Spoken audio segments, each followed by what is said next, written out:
الحمد لله نحمده ونستعينه ونستغفره ونؤمن به ونتوكل عليه ونعوذ بالله من شرور انفسنا ومن سيئات اعمالنا من يهد الله فلا مضل له ومن يضلل فلا هادي له ونشهد ان لا اله الا الله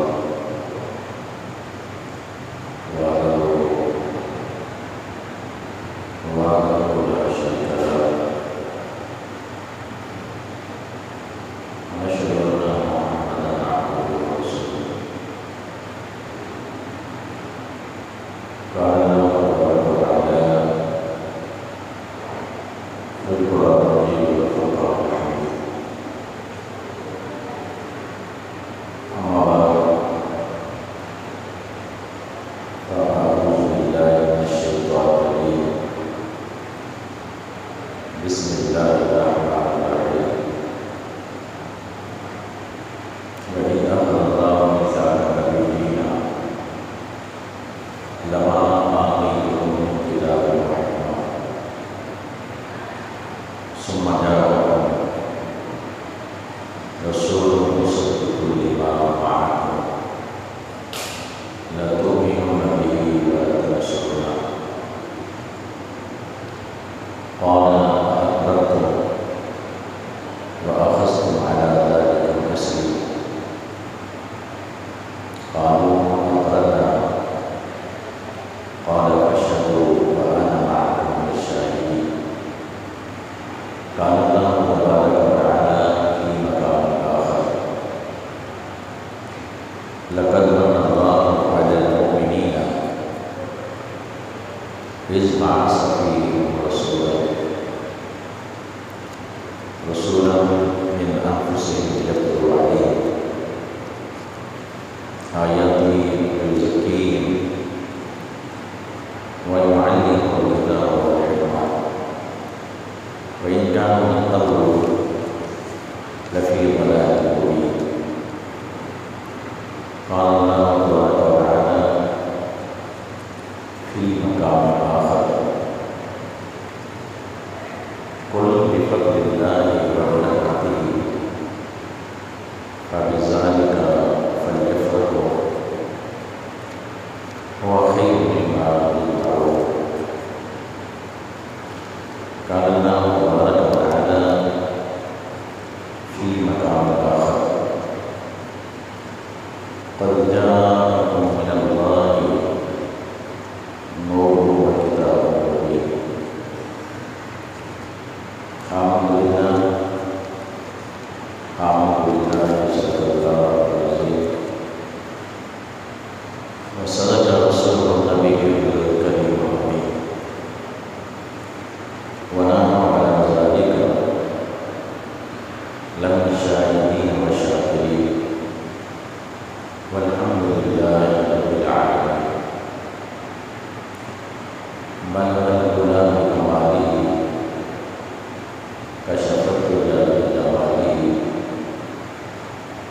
حسن جميع خصاله صلوا عليه وآله وأصحابه أجمعين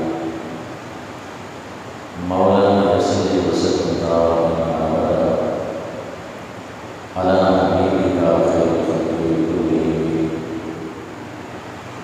والحبيب الذي ترجى شفاعته لكل هول من الأعمال المقتحمين يا حبيب المصطفى بلغ مقاصدنا واغفر لنا ما مضى ناصع الكرم مولانا صل وسلم دائما ابدا على حبيبك خير الخلق كلهم انتہائی مختصر حمد و ثنا کے بعد میرے انتہائی والد کرام لائق سمجھ کرام سامعین گرامی قدر، آپ کے خطبہ جمعہ مبارک میں چند آیات ربانیہ تلاوت کرنے کا شرف حاصل کیا۔ آپ بھائیوں نے، بزرگوں و دوستوں و نوجوانوں نے سماعت کی سعادت حاصل کی۔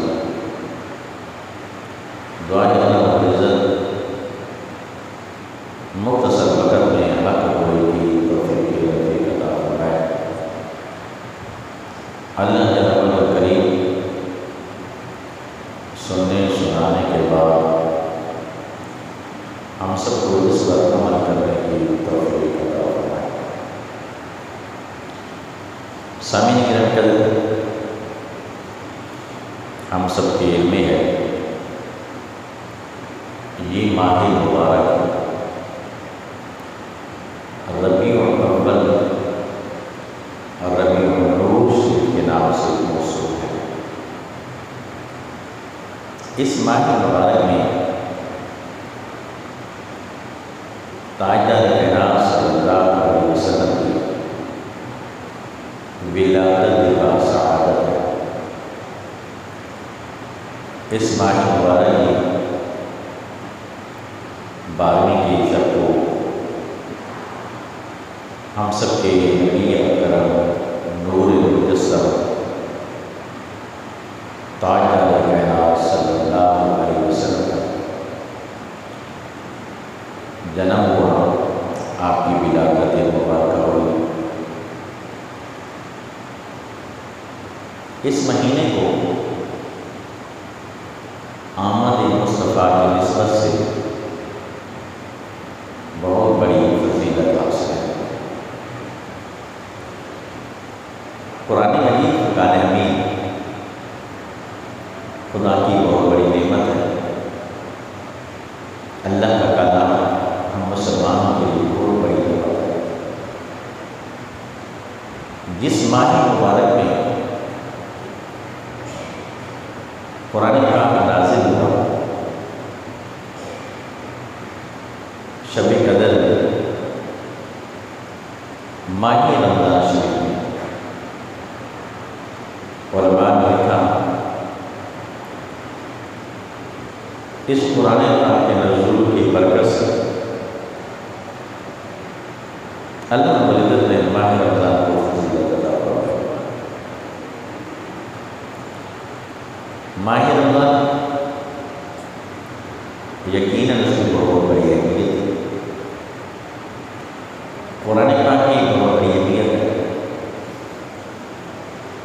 لیکن اس ماہ مبارک کو بعض احوال کے مطابق ماہ رمضان سے بھی زیادہ فضیلت ہے، اور اس کی مناسبت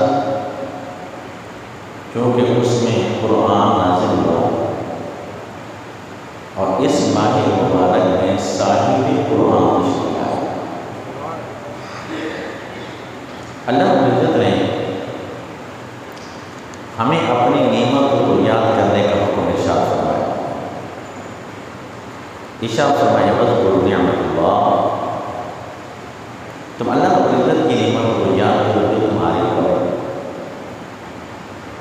اذ کنتم اعداء فألف بین قلوبکم،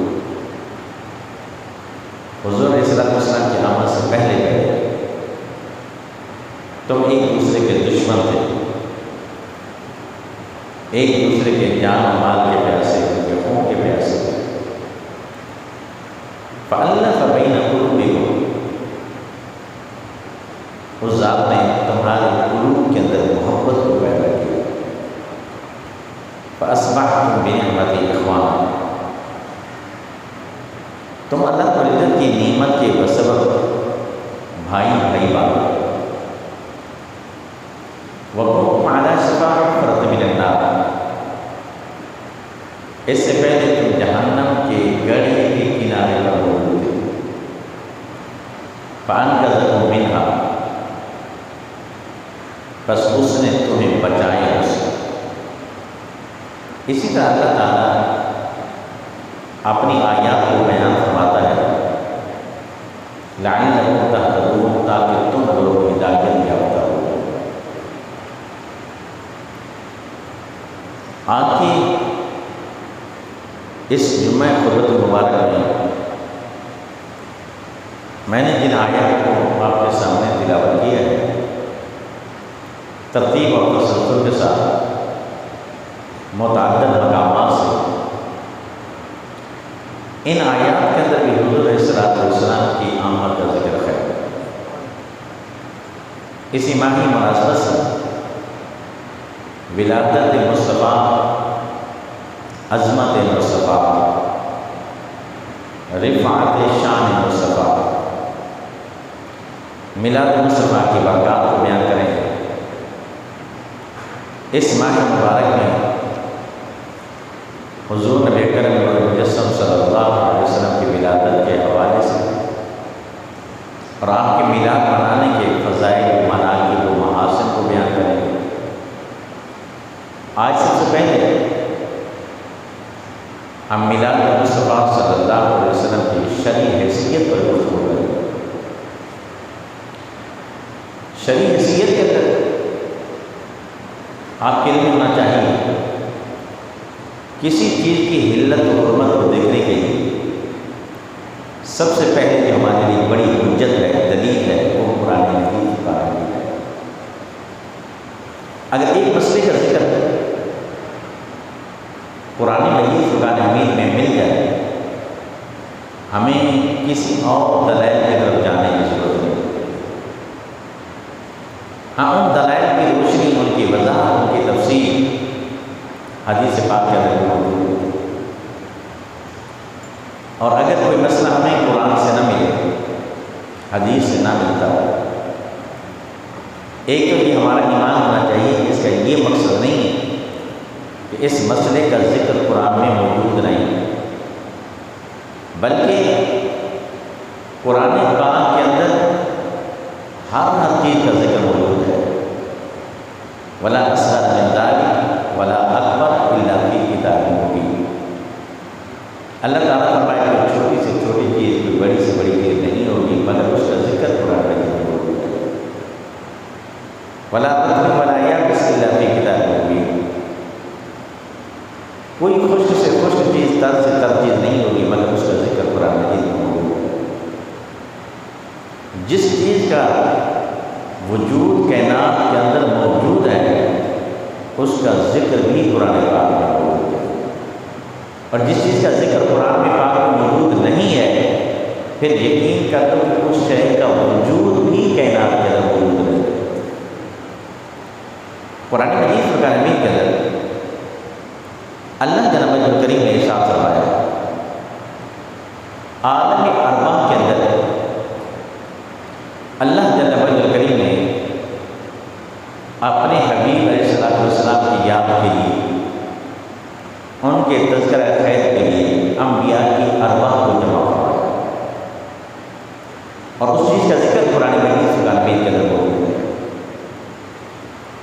اللہ جل مجدہ کریم نے ان ارواح کو جمع کیا، اور جو معاملہ، جو واقعہ ہوا، جو گزرا، پھر اللہ رب العزت نے 1400 سال پہلے اس کا ذکر قرآن مجید فرقان حمید کے اندر بھی دوبارہ فرمایا۔ فرمایا وَإِذْ أَخَذَ اللَّهُ، اے محبوب صلی اللہ علیہ وسلم آپ یاد کریں اس وقت، کون سا وقت کہ جب اللہ رب العزت نے انبیاء سے پختہ وعدہ لیا۔ میثاق پختہ وعدے کو کہتے ہیں۔ میثاق لیا کس نے؟ اخذ اللہ، اللہ نے لیا، اور لیا کس سے؟ النبیین، انبیاء سے۔ تمام انبیاء کو جمع فرمایا۔ انبیاء کو جمع فرمانے کے بعد اللہ تعالیٰ نے ان سے فرمایا، اے انبیاء، اے رسل کرام، میں تم سے ایک وعدہ لینا چاہتا ہوں اور تمہیں انعام و اکرام سے بھی نوازنا چاہتا ہوں، تمہیں نبوت دینا چاہتا ہوں، کو رسالت دینا چاہتا ہوں، تمہیں کتاب دینا چاہتا ہوں، صاحب وحی بنانا چاہتا ہوں، لیکن تم میرے ساتھ ایک وعدہ کرو، اور وہ وعدہ کیا ہے؟ فرمایا میں تمہیں سے جس کو بھی کتاب دے دوں، حکمت دے دوں، نبوت دے دوں، لما آتیتکم من کتاب و حکمہ، جب میں تمہیں کتاب دے دوں اور نبوت دے دوں، آدم علیہ السلام سے لے کر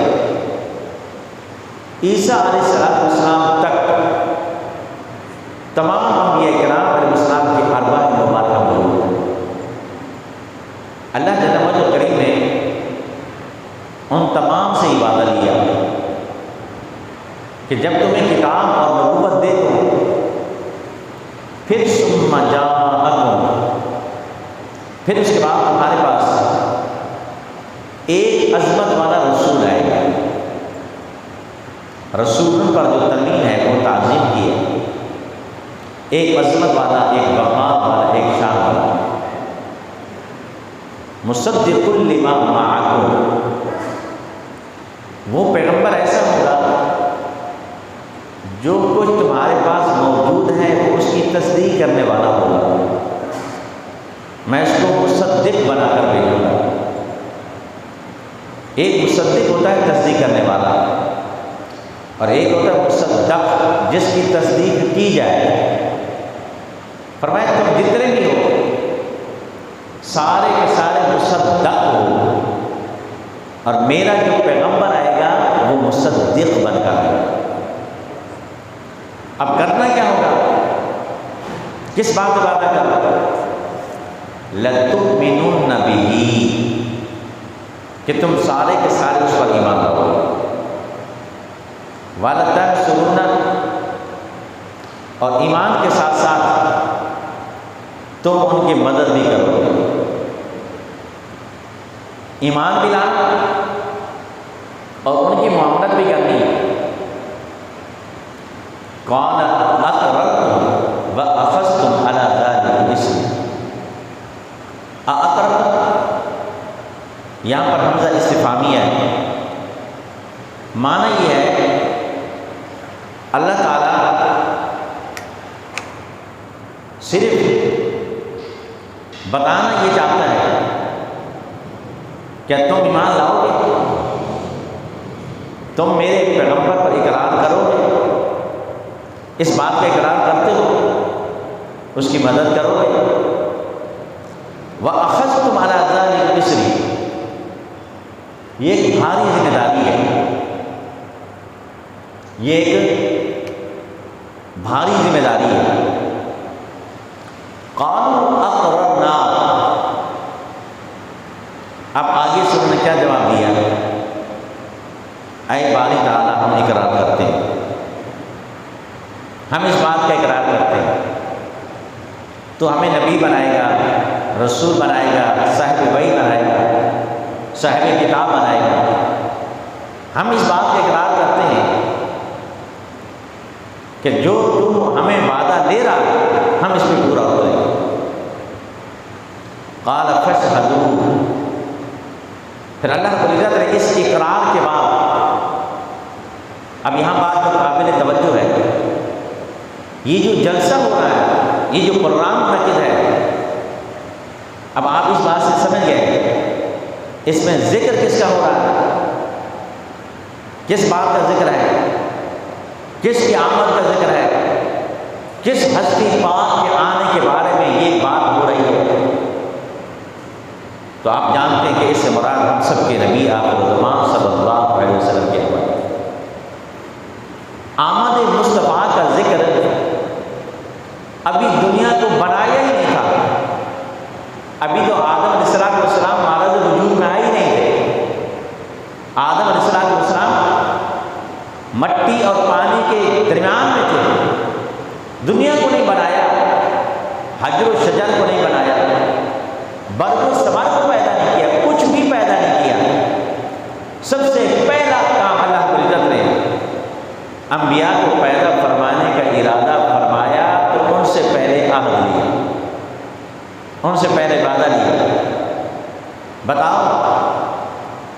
اگر میں اپنے عظمت والے پیغمبر کو بھیجوں، ایمان لاؤ گے کہ نہیں لاؤ گے؟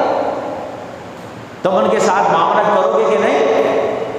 انہوں نے وعدہ کیا، اے بار الہ، ہم اس بات کا وعدہ کرتے ہیں، ہم اس پر ایمان بھی لائیں گے اور ہم اس کے ساتھ معاملت بھی کریں گے۔ تو بتانا یہ تھا، جب کچھ بھی نہیں تھا اس وقت بھی ان محافل کے اندر نبی علیہ السلام کا ذکر موجود تھا، اور ذکر کرنے والا رب ذوالجلال تھا، اور سامنے بیٹھ کر سننے والے انبیاء و رسل اعظام تھے۔ اس کا مطلب یہ ہے، یہ جو ہم ذکر کرتے ہیں یہ کوئی معمولی ذکر نہیں ہوتا، یہ ہمارا معمولی ذکر نہیں ہے، یہ لوگوں کی اپنی سوچ ہے، اپنی فکر ہے، اپنی رائے ہے، اپنا خیال ہے، اپنا اپنا تصور ہے، ہر ایک اپنی اپنی ذہانت ہے۔ سب سے بڑا ذکر مصطفیٰ صلی اللہ علیہ وسلم، جسے اللہ رب العزت نے عالم ارواح کے اندر، تو قرآن مجید فرقان حمید کی اس آیت مبارکہ کی روشنی کے اندر دیکھا جائے تو ذکر مصطفیٰ کرنا خود رب ذوالجلال کی سنت کے اندر شامل ہے، اور بیٹھ کر سامنے سننا یہ انبیاء کرام علیہ السلام کی سنت ہے۔ اس سے بڑھ کر انسان کے لیے اور کیا دلیل ہونی چاہیے؟ تو فرمایا قال فاشہدوا، اے رسل ایسا کرو، پھر ایک دوسرے کے گواہ بن جاؤ۔ بات تو یہ معاہدہ ہوا ہے، فاشہدوا، ایک دوسرے کے گواہ بن جاؤ، ایک دوسرے کے گواہ بھی بن گئے۔ تو آخر میں رب نے فرمایا وَأَنَا مَعَكُم مِّنَ الشَّاهِدِينَ، میں بھی ان گواہوں میں سے ایک گواہ ہوں۔ تم نے وعدہ کر لیا آپس میں بھی گواہ ہوں، اور میں بھی تمہارے ساتھ گواہوں میں سے ایک گواہ ہوں۔ تو اللہ جل مجدہ الکریم نے سب سے پہلے حضور نبی اکرم نور مجسم صلی اللہ علیہ وسلم کا ذکر خیر فرمایا، اور پھر جب اس بزم ہستی کو سجایا، جب اس کائنات کو بنایا، اللہ جل مجدہ الکریم نے حضور نبی اکرم نور مجسم صلی اللہ علیہ وسلم کو پیدا فرمایا۔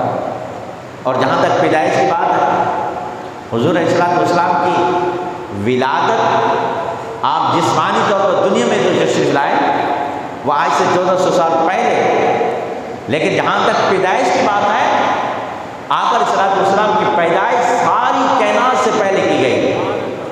خود نبی علیہ السلام کی حدیث سے پاک ہے، آقا علیہ السلام سے ایک صحابی نے جا کر پوچھا، حضرت جابر رضی اللہ تعالیٰ عنہ سے روایت، آپ فرماتے ایک صحابی آ کر پوچھے یا رسول اللہ بتائیے، اللہ جل مجدہ الکریم نے پہلے جا کر پوچھا یا رسول اللہ ایک سوال پوچھوں؟ سرکار نے بڑا خوبصورت جواب ارشاد فرمایا کوئی صحابی کیسا جو سوال نہ کرے، اور وہ نبی کیسا جو سوال کا جواب نہ دے؟ تو پوچھ، کیا پوچھنا چاہتا ہے؟ اب کیا میں پوچھنا یہ چاہتا ہوں، اللہ جل مجدہ الکریم واجب الوجود ہے، وہ تو ہمیشہ سے ہے، ہمیشہ رہنے والا ہے، باقی ساری کائنات حوادثات میں سے فانی ہے، ختم ہونے والی، ہر شے کی ابتدا ہے اور اس کی انتہا ہے، سوائے رب الجلال کی ذات کے بقیہ ہر چیز کی ابتدا بھی ہے، انتہا بھی ہے۔ یا رسول اللہ میں پوچھنا یہ چاہتا ہوں کہ اللہ جل مجدہ الکریم نے سب سے پہلے کس چیز کو پیدا فرمایا؟ سب سے پہلے یا جابر ان اللہ تعالی خلق قبل الاشیاء نور نبیہ من نورہ ولم یکن فی ذلک الوقت لوح ولا قلم ولا جنۃ ولا نار ولا شمس ولا قمر۔ حضور نبی علیہ السلام نے ارشاد فرمایا کہ اے جابر تو کتنا خوش نصیب ہے، تو پوچھ بھی اسی سے رہا ہے جسے خود رب الجلال نے سب سے پہلے پیدا فرمایا، سوال بھی اسی سے کیا جسے خود رب الجلال نے سب سے پہلے پیدا فرمایا۔ ان اللہ خلق قبل الاشیاء، ہر شے سے پہلے اللہ تعالیٰ نے نور نبی کا من نور ہی، اپنے نور سے مصطفیٰ کے نور کریم کو پیدا فرمایا۔ ولم یکن فی ذلک الوقت لوح ولا قلم ولا جنۃ ولا نار ولا شمس ولا قمر، اور ما قال علیہ السلام العزت اس وقت نہ قلم کو پیدا فرمایا تھا، نہ لوح کو پیدا فرمایا، نہ جنت کو پیدا فرمایا، نہ دوزخ کو پیدا فرمایا، ابھی آسمان کا چھمیانہ نہیں لگایا تھا، یہ زمین کا فرش نہیں بچھایا تھا، کچھ بھی پیدا نہیں کیا تھا، سب سے پہلے اپنے نور سے مصطفیٰ کے نور کو پیدا فرمایا۔ نور نبی کا من نورہ ولم یکن فی ذلک الوقت لوح ولا قلم۔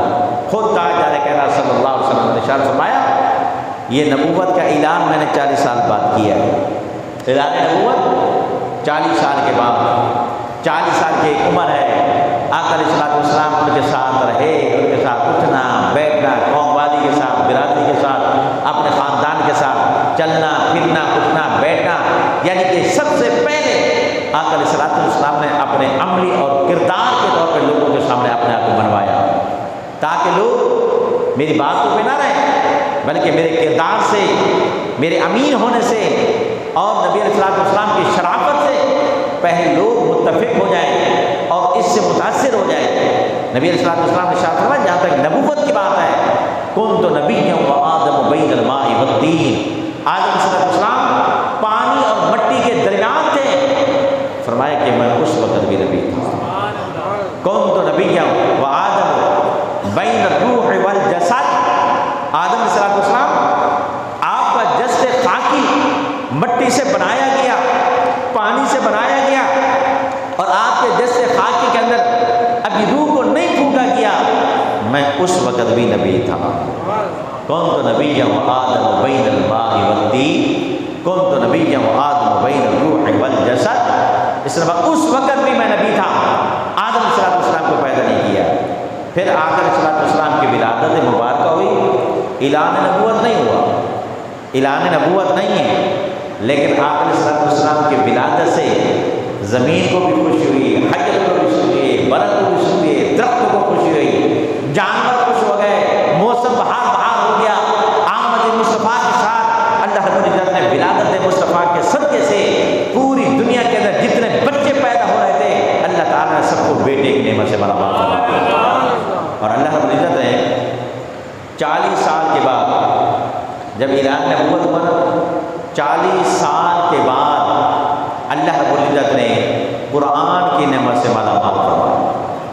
پہلی وہی آیت، اقرأ بسم ربک الذی خلق، اقرأ، اقرأ جبرائیل امین ہے، روایت میں آتا ہے کہ اللہ تعالیٰ نے وہی نازل فرمایا، جبرائیل امین آ کر کہنے لگے پڑھی، اقرأ، آپ پڑھی، سرکار خاموش ہے، پھر کہا اقرأ، سرکار خاموش ہے، جان گئے کہ سرکار پڑھ نہیں رہے، کہ اقرأ بسم ربک الذی، اپنے رب کے نام سے پڑھیے، جب بعد میں کہا اپنے رب کے نام سے پڑھیے، پھر نبی علیہ السلام نے فرمایا اقرأ بسم ربک الذی خلق، خلق الانسان من علق۔ تو نبی علیہ السلام نے 40 سال کے اندر اپنے کردار کے اعتبار سے عملی طور پر اپنے آپ کو اتنا بنایا کہ کافر بھی بدبخت جو تھے بعد میں منکر ہو گئے، وہ بھی نبی علیہ السلام کو صادق الوعد اور امین مانتے تھے۔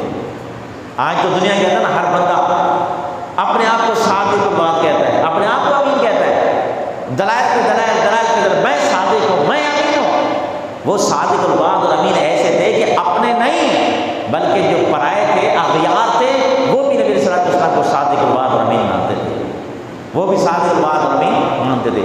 اپنی امانتیں جب رکھوانا ہوتی تھی تو نبی علیہ السلام کے پاس رکھوا جاتے تھے، اور ان کو پتہ تھا ہمارے اس دور کے اندر اگر کوئی صادق الوعد ہے اور امین ہے وہ حضرت محمد مصطفیٰ صلی اللہ علیہ وسلم۔ اب بتائیے 40 سال کے بعد نبی علیہ السلام نے کفار کو جمع کیا، عتبہ بھی ہیں، شیبہ بھی ہیں، ابو لہب بھی ہیں، ابو جہل بھی ہیں، کہنے لگے کہ اے چچا بھی تھے، اے میرے چچا اور اہل علاقہ، میرے خاندان پر، مجھے ایک بات بتاؤ، اگر میں تم سے ایک بات کہوں، بات میں یہ کہوں اس پہاڑی کے پیچھے ایک بہت بڑا لشکر آ رہا ہے، تم میں سے کوئی میری بات کو مانے گا؟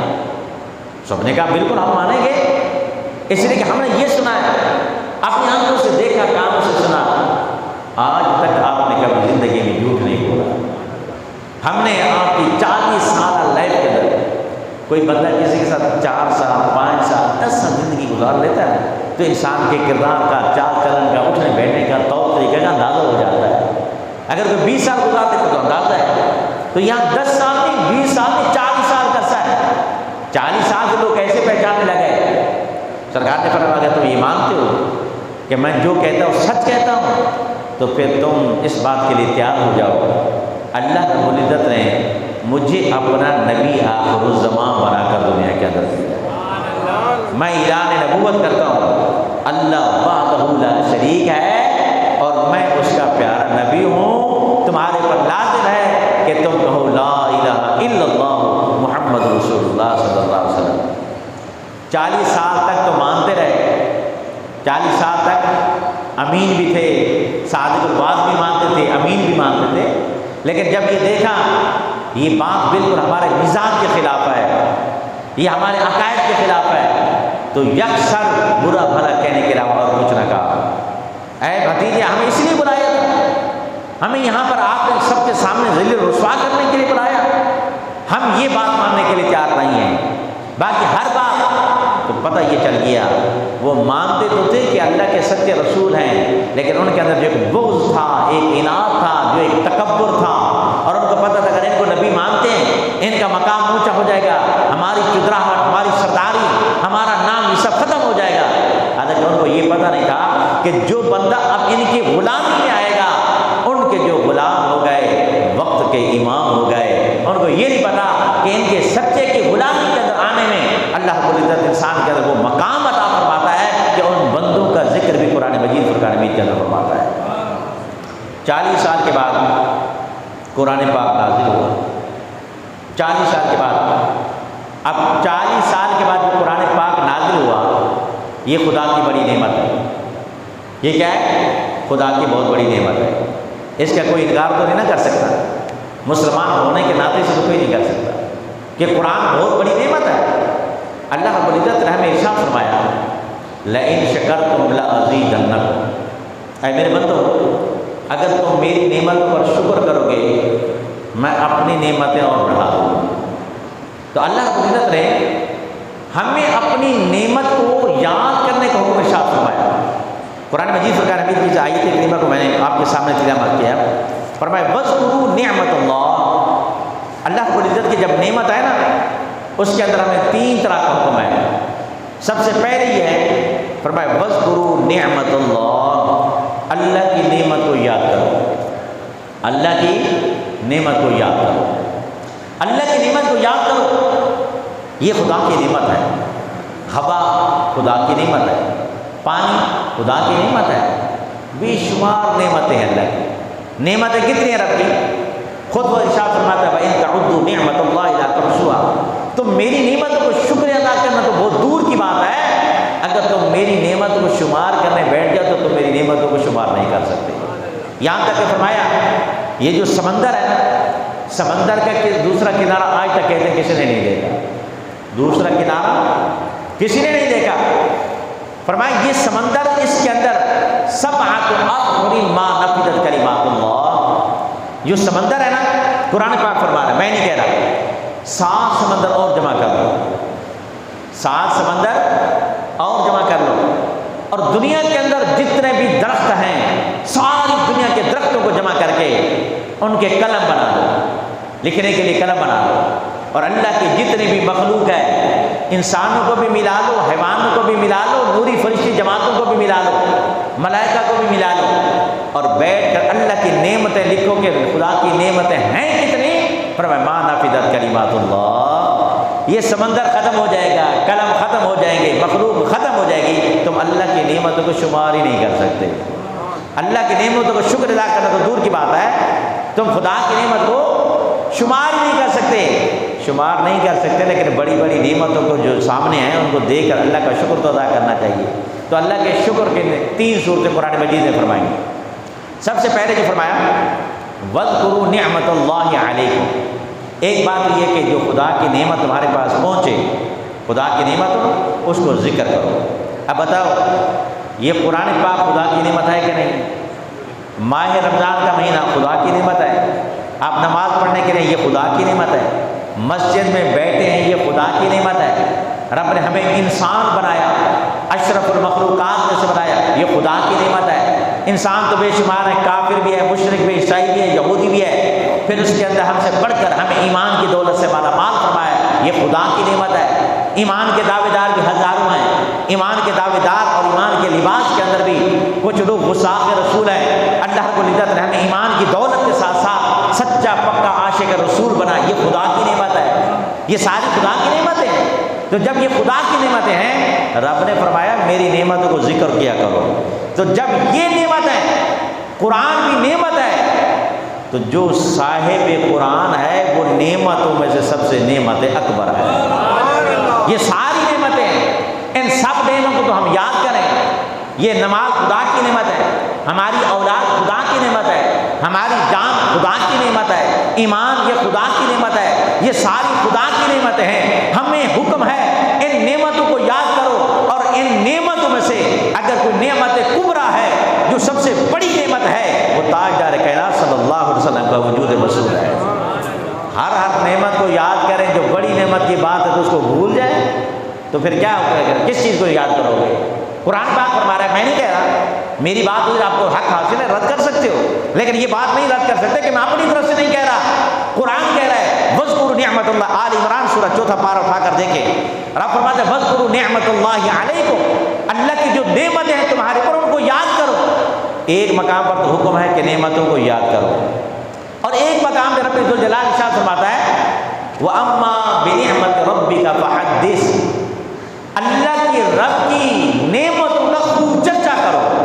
فحدث، رب ذوالجلال فرماتا ہے صرف یاد نہیں بلکہ خوب چرچا کرو۔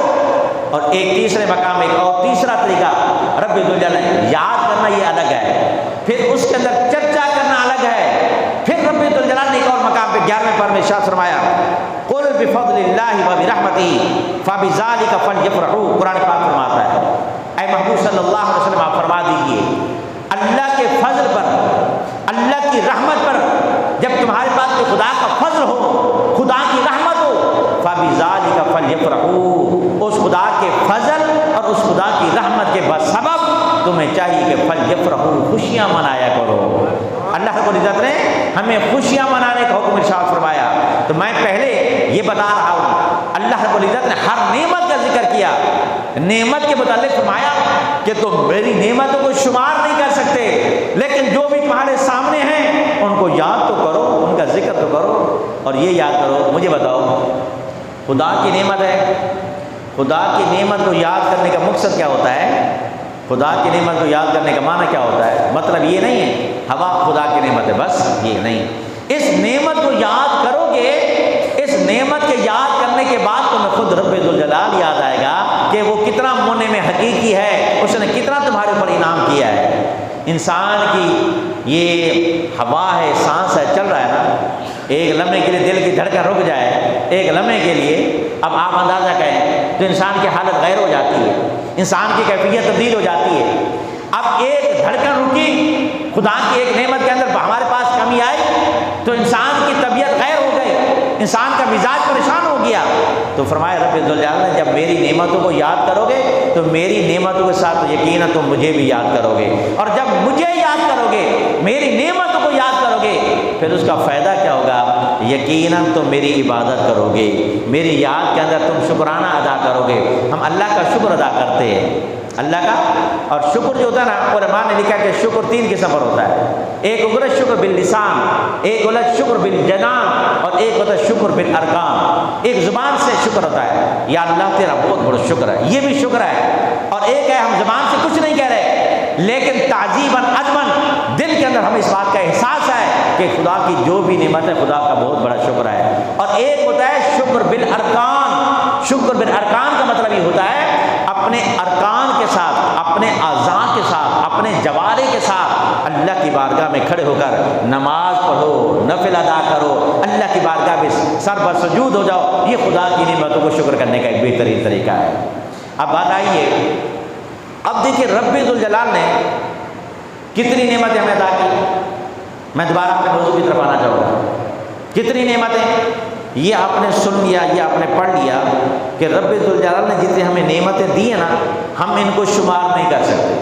جتنی نعمتیں دی ہیں ہم اس کو شمار نہیں کر سکتے. لیکن سوائے مصطفیٰ کریم صلی اللہ علیہ وسلم کے کوئی ایک نعمت ایسی دکھا دو جس پر رب ذوالجلال نے احسان جتلایا ہو. رب نے فرمایا دیکھو ہوا خدا کی نعمت ہے، میرا احسان ہے؟ نہیں فرمایا. میں نے تمہیں آنکھ دی دیکھنے کے لیے، یہ میری نعمت ہے، میرا احسان؟ فرمایا نہیں. زبان کی خدا کی نعمت ہے، احسان نہیں جتلایا. ہمیں سننے کو کان دیے، اللہ رب العزت نے بولنے کو قوت گویائی عطا فرمائی، ہمیں زبان عطا کر دی، لیکن احسان نہیں جتلایا. رب ذوالجلال نے چلنے کو قوت عطا کر دیے، پکڑنے کو اللہ رب العزت نے ہاتھ عطا کر دیے، اور نظام ہضم کے لیے ہمارے پیٹ کے اندر ایک پورا نظام بنا دیا، اور ایک ہمارے پورے پیٹ کے اندر ایک ایسی اشیاء قیمتی پیدا کر دی ہیں کہ اگر ایک چیز کے اندر بھی نقص پیدا ہو جائے، لاکھوں کروڑوں روپے لگانے کے باوجود بھی کوئی چیز ہمیں مل نہیں سکتی. اللہ رب العزت نے ہمیں کہا دیا. اللہ نہ کرے، اللہ نہ کرے، سمجھانے کے لیے، اللہ نہ کرے سمجھانے کے لیے انسان کا پیٹ خراب ہو جاتا ہے، دل کے اندر تکلیف ہو جاتی ہے، ہارٹ اٹیک ہو جاتا ہے. انسان کے لاکھوں روپے لگنے کے باوجود وہ چیز واپس نہیں بن سکتی. کڈنی ہے، گردہ ہے، کوئی چیز بھی ایسے غیر خراب ہو جاتی ہے، اس کا آپریشن ہو جاتا ہے. جو اللہ رب العزت نے ہمیں بن مانگے یعنی بغیر پیسوں کے اپنے عطا کے طور پر ہمیں عطیہ دیا ہے، اس کا کوئی نعم البدل رب ذوالجلال اور کوئی دنیا میں نہیں دے سکتا. اور اس کا کوئی بدل ہماری آنکھ ہے، خدا نہ خاصا یہ برحق ہے. کسی کی آنکھ چلی جاتی ہے، ضائع ہو جاتی ہے، ایکسیڈنٹ ہو جاتا ہے، آنکھ ضائع ہو گئی، آنکھ نکل گئے، آپ کروڑوں روپے لگا دیں، کروڑوں روپے لگانے کے باوجود آپ کو یہ آنکھ نہیں مل سکتی جس طرح کہ رب ذوالجلال نے ہمیں بغیر پیسوں کا عطا فرما دی ہے. بغیر پیسوں کا عطا فرما دی. زبان ہے، خدا نہ خاصا اللہ نہ کرے بولتے بولتے زبان بند ہو جاتی ہے، گنگا ہو جاتا ہے، یا بہرا ہو جاتا ہے، معذور ہو جاتا ہے، چلنے سے اپاہج ہو جاتا ہے، بیٹھنے سے اپاہج ہو جاتا ہے. رب ذوالجلال کی نعمت کو احساس اس وقت ہوتا ہے، لیکن رب ذوالجلال نے کسی نعمت پر احسان نہیں جتلایا. یہ نہیں فرمایا میرا احسان ہے. کیوں؟ یہ اللہ کی شان کے خلاف ہے، اللہ رب العزت کی شان کے خلاف ہے. کہ مثال کے طور میں اب آپ کو چھوٹی سی اور مثال دیتا ہوں. مثالیں ممثلہ کی وضاحت کے لیے ہوتی ہے، سمجھنے کے لیے ہوتی ہے. اس سے مسئلہ نفس مسئلہ جو ذہن کے اندر جلدی بیٹھ جاتا ہے. مثال کے طور پر ہم مسجد سے باہر نکلے، کوئی ایک فقیر ملا، اس نے کہا اللہ کے نام پہ کچھ دے دے. ہم نے اپنی جیب سے 10 روپے نکالے، اس کو دے دیے. اب ہم اسے کیا کہیں؟ میرا احسان سمجھنا کہ میں نے تمہیں 10 روپے دیے. میں سمجھانے کے لیے بول رہا ہوں. واپس چلے جائیں، واپس آ جائیں. میں نے جو 10 روپے دیے نا، میرا احسان سمجھنا. تھوڑی دیر چلے جائیں، واپس آ جائیں. وہ میں نے جو 10 روپے دیے نا، خیال رکھنا، میرا احسان سمجھنا. میرے خیال ہے کہ دوسری مرتبہ یا پہلی مرتبہ بول دینا، فقیر بھی اتنا سمجھ آنا کہ اتنا احسان دیتا، یہ 10 روپے اپنے واپس لے جا، میں تیرے احسان سے میں تھک گیا ہوں. ایک مرتبہ تو نے بول دیا، تو یہ پہلی مرتبہ نہیں بولنا چاہیے تھا، کیونکہ تو نے دیا اللہ کی رضا کے لیے. تیرا مقصد یہ اس بندے کے اوپر احسان نہیں ہے، تو نے دیا اللہ کی رضا کے لیے. اور اگر تو بندے کو خوش کرنے کے لیے، احسان جتلانے کے لیے دیا ہے، رب ذوالجلال پر میں احسان جتلانے والوں کے نیکی ساری رہ چلی جاتی ہیں، سب تباہ و برباد ہو جاتی ہیں. ایسے لوگ ہوں گے جو نیکی بہت کریں گے لیکن احسان جتلائیں گے، احسان جتلانے کی وجہ سے نیکی ساری برباد ہو جاتی ہے. میں یہ کہتا ہوں کہ میں نے یہ آپ کو سمجھانے کے لیے بولا، ذہنی طور پر کیسے ایک حقیر جو بنا، یار یہ کیسے ہو سکتا ہے بندہ 10 روپے دے اور بولے کہ میرا احسان ہے. اچھا نہیں بولتا بھائی، میں نے آپ کی بات ماننی نہیں بولتا، بولنا بھی نہیں چاہیے. اچھا کیوں نہیں بولتا؟ اب سوال یہ پتہ یہ کیوں نہیں بولتا کہ یار بندہ اللہ نے اس کو اتنا دیا ہے، 10 روپے دینے کے بعد اگر وہ احسان جتا ہے تو بندے کی شان کے خلاف ہے، بندے کے اپنی شان کے بھی خلاف ہے. 10 روپے دے کر احسان جتا رہا ہے. جیسے ہمارے نزدیک 10 روپے کی کوئی اہمیت نہیں ہے، اگرچہ وہ ہمارا بھی نہیں ہے، وہ بھی رب کا دیا ہوا ہے. ایسے رب ذوالجلال نے جتنی بھی نعمتیں عطا کی ہیں، رب نے کسی پر احسان نہیں جتلایا. فرمایا میری شان کے لائق نہیں ہے کہ میں تمہیں چھوٹی چھوٹی نعمت دے کر تمہیں احسان جتاتا رہا ہوں. میں نے آنکھ دی، تمہاری نظر کے اندر بہت بڑی چیز ہے. زبان تمہارے نزدیک بہت بڑی قیمتی چیز ہے، تمہاری جان بہت بڑی قیمتی چیز ہے، ایمان بہت بڑی قیمتی چیز ہے، لیکن یہ تمہارے لیے ہے ساری چیزیں تمہارے لیے ہیں۔ اللہ رب العزت نے عزو ہمیں گدا ہونے کے ناطے سب کچھ دیا، لیکن فرمایا کہ میری شان کے لائق نہیں ہے کہ میں ہر بات پہ احسان جتاتا رہوں۔ بندو میں نے تمہیں نماز دے دی، میرے بندو میں نے تمہیں روزہ دے دیا، میں نے تمہیں حج دے دیا، تمہیں زکوٰۃ دینے کی توفیق دی، میں نے تمہیں جان دے دی، تمہیں مال دے دیا، تمہیں اولاد دے دی، تمہیں آنکھیں دے دی، تمہیں زبان دے دی، تمہیں چلنے کے لیے پاؤں دی، میرا احسان ہے۔ کہیں نہیں فرمایا، آپ کو میں چیلنج کے ساتھ بات کر رہا ہوں، دعوے کے ساتھ، الحمد سے لے کر والناس تک پورا قرآن پاک آپ ورق گردانی کر کے دیکھیں، پڑھ کے دیکھیں، رب نے کہیں نہیں فرمایا، لیکن ایک نعمت، ایسی نعمت بھی رب ذوالجلال نے عطا فرمائی۔ رب ذوالجلال نے بھی احساس تفاخر کے طور پر فرمایا، اے میرے بندو میں نے بے شمار نعمتیں دی ہیں، تم نعمتوں کو شمار کرو، شمار نہیں کر سکتے، لیکن میں نے ایک نعمت تمہیں ایسی بھی عطا کر دی ہے، میرا دل بھی چاہتا ہے کہ میں اس پر تمہیں احسان جتاؤں، اور وہ نعمت کبریٰ کیا ہے؟ وہ نعمت وجود مصطفیٰ ہے۔ اللہ رب العزت نے ہم سب کے نبی آخر زمان کو جب ہمارے اندر بھیجا، فرمایا اے میرے بندو میں نے جتنی بھی نعمتیں دی ہیں میری شان کے خلاف ہے، میں احسان نہیں جتلاتا، لیکن میں نے وجود مصطفیٰ دے کر، میں نے اپنے حبیب کو تمہیں دے کر، لقد من اللہ علی المؤمنین اذ بعث فیہم رسولا، اللہ رب العزت نے مومنین پر بہت بڑا احسان فرما دیا ہے، بہت بڑا احسان۔ احسان جتلانے والے نے بھی احسان جتلایا، احسان جتلانے والے نے بھی آخرکار احسان جتلایا۔ یعنی ایک طرف حضور نبی اکرم نور مجسم صلی اللہ علیہ وسلم، اور ایک طرف دنیا وما کی ساری نعمتیں ہیں، ایک طرف وجود مصطفیٰ ہے، ایک طرف دنیا وما کی ساری نعمتیں ایک طرف ہیں، لیکن کہیں دکھا دو مجھے کہ رب نے فرمایا میرا احسان ہے۔ لیکن جب عظمت والے رسول کو بھیجا، اپنے پیارے محبوب کو بھیجا، تو سب سے پہلے ارشاد فرمایا لقد من اللہ علی المؤمنین اذ بعث فیہم رسولا۔ لقد من اللہ، کتنی بڑی بات ہے، احسان جتا رہا ہے، تو اس کے احسان جتلانے سے آپ اندازہ کریں کہ یہ نعمت کتنی بڑی نعمت ہے۔ قرآن مجید ماہ رمضان میں نازل ہوا، خدا کی نعمت ہے، بہت بڑی نعمت ہے۔ اچھا انسان ایسا کرے، قرآن کو یاد کرے اور قرآن بھیجنے والے کو یاد نہ کرے، یہ ہو سکتا ہے؟ ایسا کرنا چاہیے؟ نعمت ہے قرآن، بھیجنے والا وہ منعم ہے، انعام کرنے والا ہے، ہم انعام کو یاد کریں اور منعم کو یاد نہ کریں، یہ کیسے ہو سکتا ہے؟ تو یہ انعام منعم کو یاد کرنے کا ایک ذریعہ ہے، ایک سبب ہے۔ انعام کو یاد کرو گے تو تمہیں خود بخود منعم یاد آئے گا۔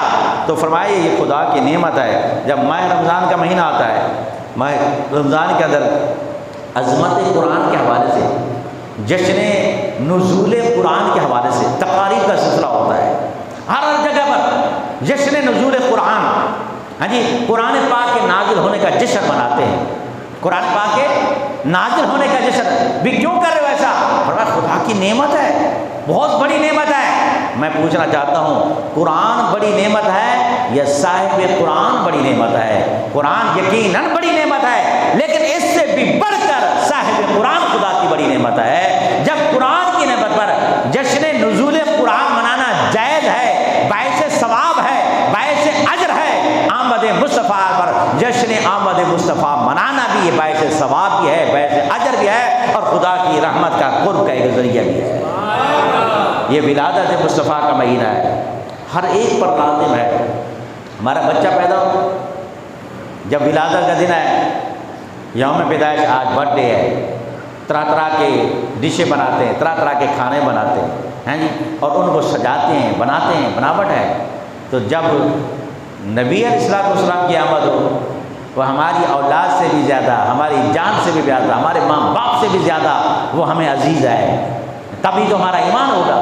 تو لہذا ماہ رمضان کے اندر جشن نزول قرآن بھی منانا چاہیے، اور ماہ ربیع الاول شریف کے اندر جشن آمد مصطفیٰ بھی منانا چاہیے۔